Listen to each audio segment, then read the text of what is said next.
Hey guys, welcome back to another Vendor Voice. I'm Chris Crew. I'm your host with the Blue Collar Success Group. And today we're going to talk about vehicle tracking, but not in the natural sense. I want you to hold on to your seats today, buckle up, because I've got Naeem on with Linxup with us today. Naeem, how are you doing? Pretty good, Chris. Thanks for having me on. Good, good. Thanks for being here. Today we're going to have a conversation around vehicles.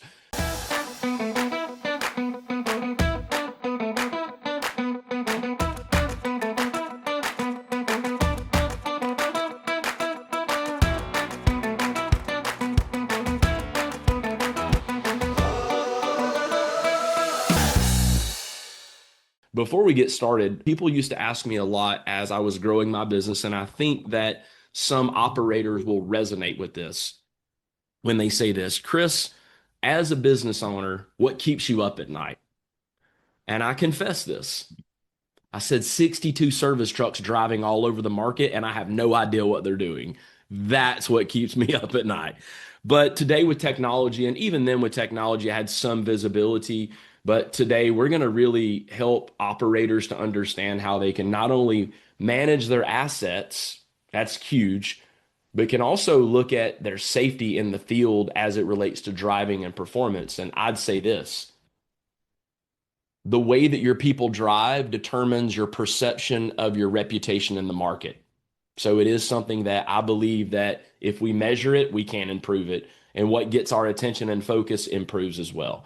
So let's go ahead and get started here. We will talk a little bit about Links Up and what all you guys do. But before we get started, I want to just kind of help me, Naeem, tell me a little bit of a high level Links Up besides just GPS. I mean, that's you might as well walk down the vegetable aisle in the grocery store and there's a bunch of vegetables. There's a lot of GPSs, but tell me how Links Up is a little different.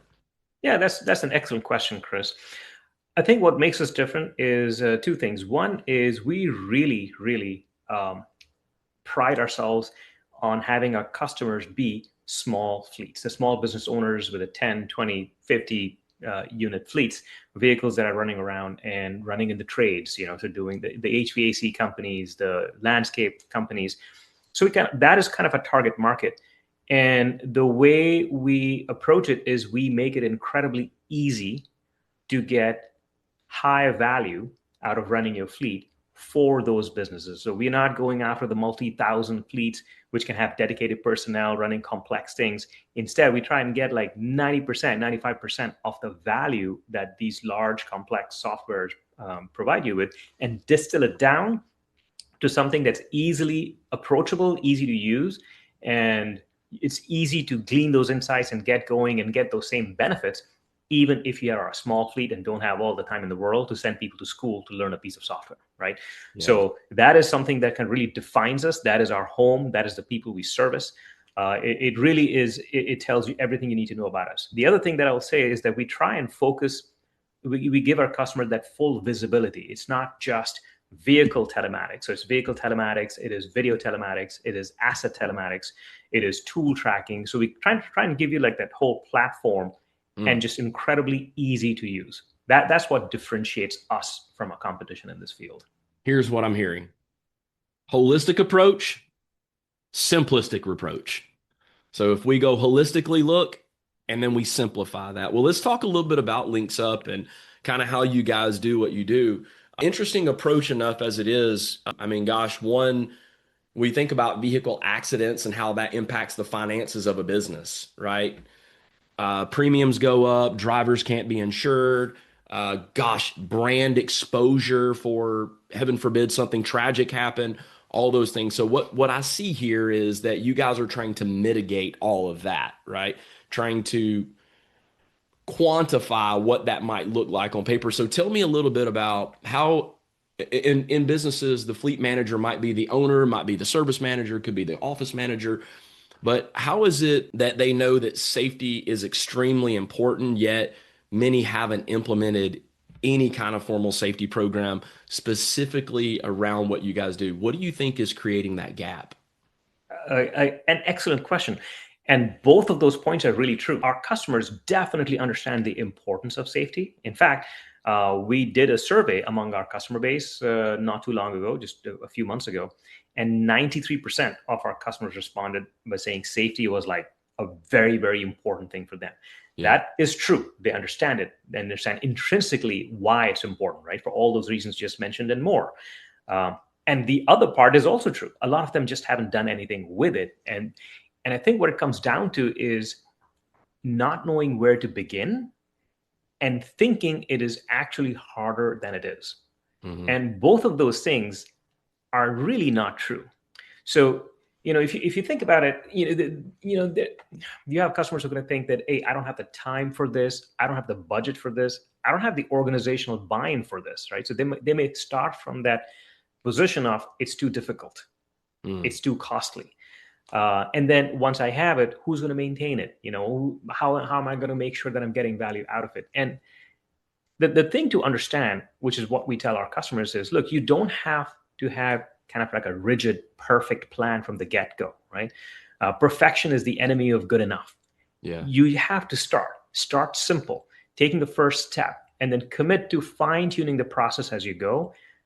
Is much, much more important than having that perfectly baked, all things covered kind of program from the get go, which nobody's going to be able to do Mm. that anyways, right? So it is. I guess if I say one statement, it's like building a solid safety program. It's a journey. It's not a one-time fix. You need a starting point. Lean on technology to establish a clear baseline of where your fleet sits. It's probably the number one thing. Where Mhm. how are my vehicles being driven today? And if you have the technology, that is easy enough to set that baseline. And once you have that baseline, Chris, it becomes more and more apparent to you. It becomes quite apparent to you what you need to change. For example, a software like ours will surface that, okay, are your folks getting poor safety scores because they're braking too much, because they have a lot of jackrabbit starts, because they're tailgating people too much, or any combination, running Mm. the posted speed sign, everywhere they go. So there's so many different things, and it's different for different fleets. So you may find out that these things get surfaced pretty organically in the first month, Mhm. and that's the step one. Step one is getting that baseline, and then you can say, okay, what is my low hanging fruit? My Yeah. people are doing this, my people are doing that, let me approach that, and then you can iterate over it and do it piece by piece. It will be much better because it's simpler, it's easier to do, it'll be more effective. That's what we coach people. It's like, yes, Yeah. you can do it. Get started. It's easy enough to get started. Neem, it's interesting that you bring this up because when me and my partner implemented GPS, we always had GPSs, but when we really started recognizing the full value of it is not just knowing where vehicles are from a tracking mechanism. I had it so that, if the vehicle starts up and moves at after a certain time, we want to make sure the vehicles, but really when I realized, oh my gosh, we're missing so much opportunity, we leveraged some of the information that was being fed back to us to create, and your platform does it as well, creates a driver score. Oh yeah. And now what happened is, and I want everybody to hear this for a moment, that was as important to us as field closure rate, as average ticket, as number of options per sale, as not. We were tracking all these performance metrics by our team, and we had left behind all of these safety metrics that we were able to pull into. And now those actually were a part of the metrics that we report. Once a month, we did this company wide meeting and we would run through KPIs, and whoever has the highest score obviously gets opportunity to win money. Yep. We implemented the driving concept, and here's what I learned: our driving got better. Our hard braking and our quick acceleration, those things started to go away because of one simple reason. They knew it was being tracked and measured. And so if I Yeah. know it's being tracked and measured, my habit starts to change as a driver. So it's pretty powerful. What do you feel like are the three non-negotiables of an or three non-negotiable elements of, say, a small fleet safety program? We're not talking robust. Like we're not talking about we've got a fleet manager that manages this. I'm a service manager. Tell Mhm. me what are three non-negotiables that you feel like I need to know about? So if you think about what you need for a successful program, again, not boiling the ocean, just get me started. Just get me started, Chris. What do I need? So you need to have some amount of prep work. Like I said, establishing a baseline, understanding the fundamentals of what your fleet looks like today, safety wise. Getting that knowledge in there helps you plan, right? Hmm. So having that little bit of preparation, choosing the right technology that will do a lot of this heavy lifting for you and expose it for you, pretty key, right? You can make it easy. So having that baseline work done, then you go ahead and you build simple, consistent processes, right? So you mentioned something like having that weekly or that monthly meeting where you reward good behavior. It's not that you call out bad behavior necessarily. That may not be where Hmm. the low hanging fruit lies. It Yeah. may be just like, well, that may be where the low hanging fruit lies for sure. And that's something you can discuss. But you're trying to build a culture, and culture, changing that culture begins by rewarding good behavior, right? Yeah. So having that kind of mindset, so you start with a solid foundation of knowing what the baseline is. You then step up to building these simple, consistent, repeatable processes where you commit to rewarding the good behavior, right? So that's something. And then the third thing, which kind of ties in with this, is bringing your drivers along for the ride, making them a part of the program, right? Making them understand that this is not a nanny cam out to rat you out whenever you step out of line, right? Oh, You don't want to do hey, that. you went straight at him on that because I'm saying this as a team member. The moment that you start doing that, I feel like Big Brother's watching my every move. Yes, yes, So if I'm hearing you correctly, we've got to help them with their favorite radio station. What's in it for me, you right? got What's it. in it for me as a driver? And I think there is a way, Naeem, to be able to paint that picture of like, yes, we are tracking it. I just came on over the weekend. I was driving home on the interstate. I bet one out of every two drivers that I passed were 100% distracted. And Oh, cell phone. I'm not talking about like hiding it. I'm talking about they were driving with it like this, with their phone in their face, driving. And I Yeah, thought that happens a lot in the service business. And it what I would know does. is if I knew there was a camera watching me, I'd probably be less likely to do the things that are harmful. I'll tell you what, Chris. So what we tell our customers, and because it is absolutely true, and I'll give you a couple of examples to kind of really kind of make it apparent. So for drivers, you need to think of a system like this not as a nanny cam ratting you out, but as somebody who's riding shotgun with you, watching your back. Because guess what? When things go awry, 9 times out of 10, it's not our customer's driver, but it's the other people on the road that you cannot control, Hmm. right? The number of times our dashcam solutions pick up an issue, the things we've seen, Chris, unbelievable, right? So we will see we'll see people pull in front of a commercial vehicle, right? Easy target for insurance Yep. scams. Yep. We'll This see people happens. pull up, and they will, standing at the light, we will see them back into the truck, hit it, and then get out and act all aggrieved that they got rear-ended. It's like, no, dude, we got you on camera. The Yeah. number of times we've seen a vehicle is driving along just fine, and then somebody merges in from right in front of them and crashes into them. It shows you when things happen 9 times out of 10, it serves as your exoneration. So the Hmm. amount of times that it helps you, yes, it helps you be a better driver. Yes, it helps you speed less. Yes, it helps you brake less. Yes, it helps you. So it makes you a safer driver to begin with, but also talk about CYA, like in terms when something goes awry and Yeah. it's got your back, that is the best way we've found to basically sell this to our customers' drivers, because it truly isn't selling; it's making apparent an incredible benefit. Yeah. I'd say this. Gosh, I'd hate to be involved in an automobile accident that could be tragic and I could be at fault, but it sure would be nice to have a safety net to know that if it's not my fault, that I've got something that evidences that it's not my fault. It could be life altering. I've been very fortunate. I've only been involved in a couple of automobile accidents in my entire life of driving of 30 plus years. And none of those were my fault except for one. And had I had a dash cam in that one scenario, it would have proven my innocence because someone Right. was in a turning lane, and as I was passing in a 4 lane road, like 2 lanes on one side, 2 lanes on the other, and a shared turning lane. They decided all of a sudden they didn't want to turn, and they whipped back out into traffic as I was coming past. And in the state of Georgia, if you hit them in the anywhere behind the driver door back is considered your fault. So because they merged in at the right time on me, it was my fault. And I got a ticket for it. But the police officer said to me, I can tell this is not your fault, but I have to write you the ticket. Oh my God, that's got to be so annoying. Yeah. So I could totally see where this is a good CYA for companies as well. Speaking Yeah. of that and safe drivers, I like to believe I'm a pretty safe driver. According to my wife, sometimes I'm not. But how does that, how do you feel like drivers do overestimate how safely they are driving? And what kind of data do you guys use to help close that gap without actually making people feel like they're wrong or they're being attacked? Oh yeah. So I mean, we're all humans, right? So Hmm. I do the same thing. We all think we're better drivers than we are. Hmm. That's just human nature. No harm in that.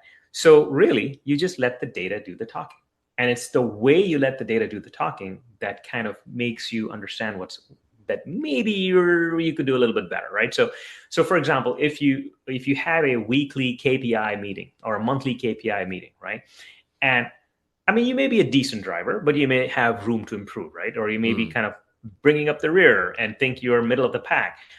But when those KPIs present themselves and the people who are actually good drivers get the rewards, and it's like, I see that I'm being ranked 15 out of 20. Mm. Okay. And I see the person who won, this is how his or her driving differs from mine. If you're interested in improving your driving at all, it's going to become pretty apparent that A, maybe you can improve because that's what the data is saying. You're not the one winning the award, somebody else is.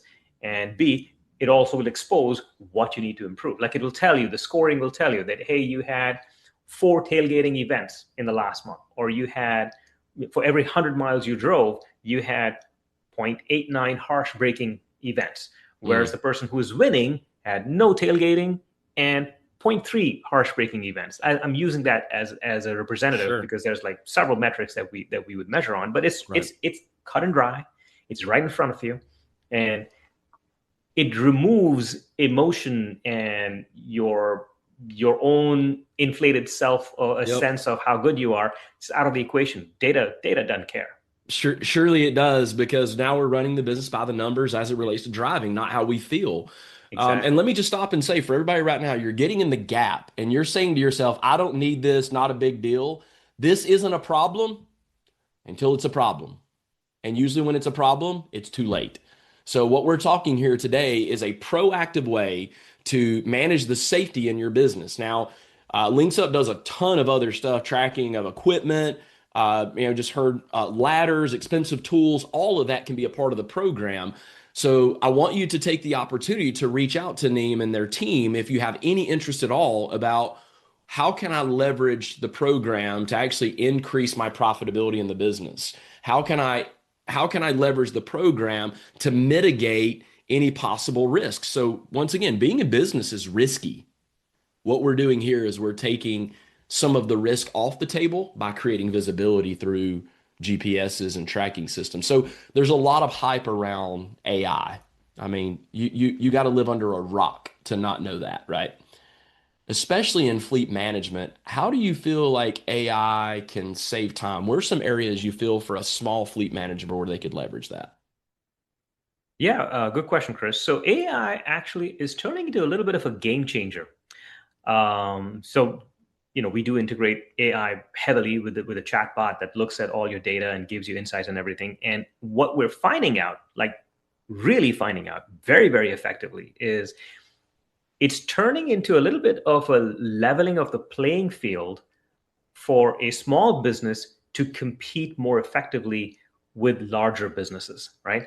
Um, it's and not only that, but here's the fun part. So not only does it help you as a small business owner, a small business fleet manager, to get better, be more effective, compete more effectively with your peers and with larger companies, it does it all without competing with you. I mean, guess what? AI is not coming to fix your toilet anytime soon, Yeah. right? Especially if you're running a trades business. I mean, it is not coming to do that. It's not coming to take anything away, but it is going to help you just play better, play a better game, Mm. right? So the way it helps is you can think of it as having a very, very knowledgeable and capable assistant just with you at all times. So I'll give you an example, right? So rather than just looking through today, if you want to see how safe and effective your fleet is going to be, what they're doing, and we have a ton of reports as do other people, you would run through those reports on a weekly, periodic basis, okay, to surface things. Okay, who's driving well, who's not, who's, how's my fuel consumption looking like, how's my, mileage, how's my wear and tear, how's my utilization of my different tools. You can be doing all of that stuff. You can do it today through reports that you read through, to alerts that you get if something escapes out of the bounds of what you're trying to get. But you can supplement all of that by just asking the AI to do it for you. So you can literally say, a perfect example is we have a customer who they were trying to reduce their insurance costs. All right. So they actually went in and asked our AI tool, hey, take a look at my telematics data that you guys have plumbed through so far, all the reporting that you guys have generated, and tell me how I can use that to reduce my insurance costs. And it went through it. It ran through it. It surfaced insights. It literally created like, okay, for your business in your neck of the woods, this is the kind of metrics that are important, and this is how your company performs against those metrics compared to how other peers of yours perform. And they were ahead because they'd been using telematics for a while. Mm-hmm. And it essentially created a narrative, like a literal document that says, here's what you can take to this, and this carrier and Wow. shop your insurance around. And they can see how you run your fleet better than other people, and that you're less of a risk, and you will get Wow. a discount on your premium. It literally Wow. laid it out for them, right? Wow. This would And have this is, hang taken, on, wait. So this is built into Linxup's platform? yes, it's Perfect. part of the AI tool, the AI chatbot tool. You can ask because it is fully aware of all the telematics data that the system is generating for you. Gotcha. And it's fully aware of all the reporting and alerting that we have generated for you. It's fully aware of all the safety scores, and it's fully aware of everything else in the outside world that AI tools are. It's just supplemented with all of this telematics data. It can Wow. give you some incredible insights. Wow. Um, and it would have taken our customer months to figure this out, and not even knowing where to begin. Sure. But it was minutes. It just figured it out. It laid it out for them. It was crystal clear, and it painted the path of where they go from zero to premium savings. You can and I've got like multiple examples of this. The fundamental point is you can really up your game as a small operator in the trades fleet business if you're using AI. If your competitors are not using it, they're essentially giving up the field to you. Mm. Yeah. That's how I feel like it. That's how I feel, Wow. anyways. Wow. I mean, holy smokes, in a short amount of time here, I've learned things that I didn't even know about, right? That I thought I was pretty educated around this topic, but man, thank you so much, Naeem, for taking the time out of your day to share with us, with our members and our audience about Links Up and just really about fleet tracking along with a holistic view of what could be in the business. Now, what I want to say is, as a member, you're watching this, remember that membership has its privileges. So I want to make sure that you log into the vault. Over on the left-hand side, you're going to notice the Blue Collar Elite Buy logo. You're going to be able to go find Naeem and his team for Links Up if you'd like more information and contact about them. Naeem, for those that are not members, what's the best way for someone to make contact with Links Up if they're interested in having a conversation with you guys? Absolutely. So our website is the best way to get in touch with us. We are Okay, www.linxup.com. perfect. And yeah, just follow the bouncing ball from there. Excellent. Well, thank you so much for your time today, all the knowledge and wisdom that you brought to us, brought to our members of things to think about, right? And once again, I say this, nothing is a problem until it's a problem. And usually by the time it's a problem, it's too late. So this GPS links up their program. We're talking about learning how to be proactive in your business. Learn how to be proactive, you run a better business. So this is going to conclude. Any final thoughts before we shift to the last part of the interview? Uh, the biggest thing is start on your safety program. Start on your Mm, safety journey. Do not be do not think it's too difficult. Don't be intimidated by it. gotcha. It is easy enough to start with. You've got a lot of tools and technology to help you get on the path. Small, incremental, consistent steps. You're going to win.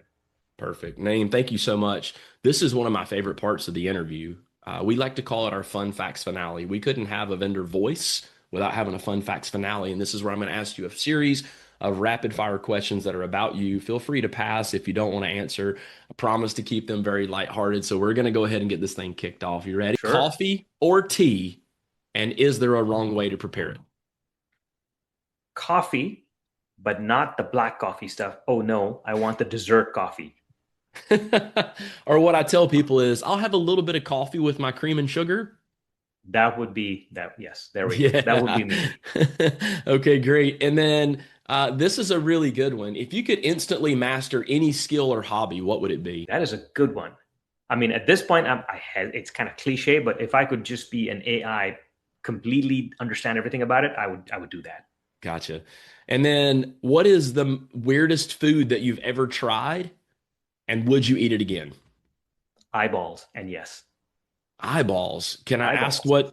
what mammal we're talking, or maybe not even a It mammal? was What? a goat.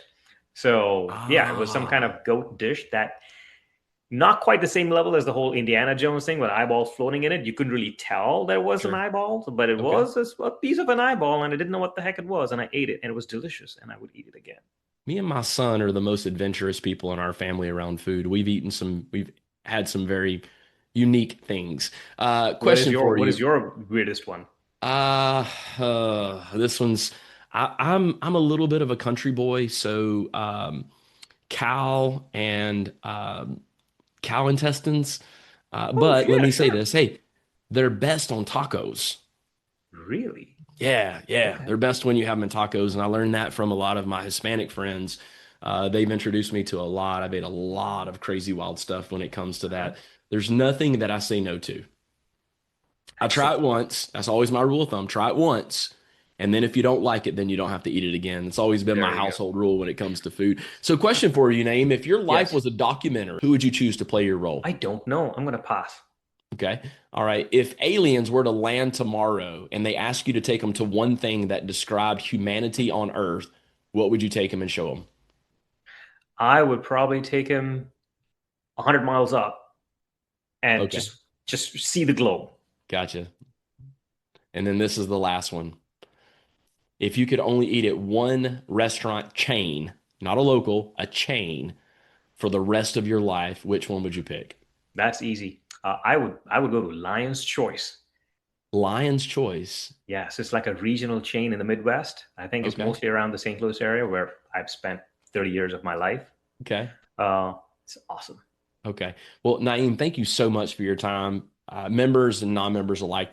If you have any questions, reach out to us. We're happy to answer any questions. If you look for Naeem and his team, he's told you how to contact them as a non-member. As a member, remember that membership has its privileges. Log into the vault so you can see what those privileges are. Naeem, thank you so much for your time today, for sharing all the knowledge and the wisdom. And we'll look forward to seeing you guys again in the next Vendor Voice. Take care. Thank you, Chris. Thank you. Hey, I just want to say a big thank you and a shout out for watching this video and subscribing and investing in yourself by taking the opportunity to get more information. Do us a favor, if you like the video, just tap that like button. But if you love the video, smash that button and tell us in the comments. Remember, you're either learning or you're winning.